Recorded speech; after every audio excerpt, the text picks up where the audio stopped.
নমস্কাৰ বন্ধুসকল, আপোনালোকে গম পাইছেই যে 31 মাৰ্চৰ পৰা আৰম্ভ হ'বলৈ গৈ আছে 2023 চনৰ IPL। এই IPLৰ প্ৰথম মেচটো অনুষ্ঠিত হ'বলৈ গৈ আছে চেন্নাই ছুপাৰ কিংছ বনাম যোৱা বছৰৰ চেম্পিয়ন গুজৰাট টাইটেন্সৰ মাজত। তো দুয়োটা দলৰ প্লেইং 11 কেনেকুৱা হ'ব পাৰে, হেড টু হেড ৰিপৰ্টত কোনটো দল আগবাঢ়ি আছে, তো কোনটো দল জয় লাভ কৰিব পাৰে, সকলো বিস্তাৰিতভাৱে আলোচনা কৰিম। আৰু মেচটো কিমান বজাৰ পৰা আৰম্ভ হ'ব, কোনটো চেনেলত আপোনালোকে লাইভ ষ্ট্ৰিমিং চাবলৈ পাব, সকলো বিস্তাৰিতভাৱে আলোচনা কৰিম। তাৰ আগতে আপোনালোকৰ ওচৰত এটাই অনুৰোধ, চেনেলটোত যদি নতুনকৈ আহিছে চেনেলটো ছাবস্ক্ৰাইব কৰি বেল আইকনটো বজাবলৈ নাপাহৰিব। আৰু ভিডিঅ'টো যদি ভাল লাগে ভিডিঅ'টোত এটা লাইক কৰিব। তেন্তে বলক ভিডিঅ'টো আৰম্ভ কৰোঁ। তো প্ৰথমতে আমি চাই লওঁ আহক head to head report. Head to head ৰিপৰ্টত চেন্নাই বনাম গুজৰাট টাইটেন্সৰ মাজত দুখন মেচ হৈছিলে। দুয়োখন মেচে গুজৰাট টাইটেন্স দলটিয়ে জয় লাভ কৰিবলৈ সক্ষম হৈছে। তো চেন্নাই ছুপাৰ কিংছ দলটিয়ে দুয়োখন মেচতে পৰাজিত হৈছে।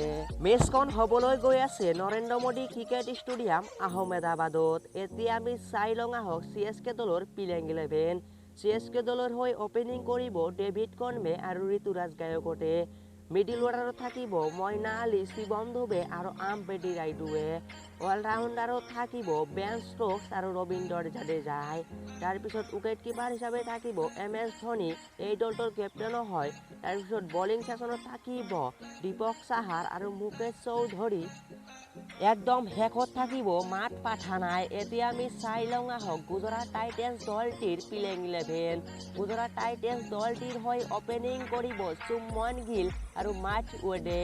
তাৰপিছত 3 নম্বৰত থাকিব সাই সুধানা, 4 নম্বৰত থাকিব হাৰ্দিক পাণ্ডিয়া, 5 নম্বৰত থাকিব ডেভিড মিলাৰ, 6 নম্বৰত থাকিব ৰাহুল টেৱাটিয়া, 7 নম্বৰত থাকিব ৰাছিদ খান, 8 নম্বৰত থাকিব আলজাৰী, তাৰপিছত 9 নম্বৰত থাকিব মহম্মদ শামি, 10 নম্বৰত থাকিব সাই কিশোৰ আৰু 11 নম্বৰত থাকিব য়শ দয়াল। তো এনেকুৱা হ'বলৈ গৈ আছে দুয়োটা দলৰ প্লেইং 11। আৰু মেচখন আৰম্ভ হ'ব সন্ধিয়া 7:30 পৰা। তো কোনটো দল জয়লাভ কৰিব কমেণ্টত জনাবলৈ নাপাহৰিব। ধন্যবাদ।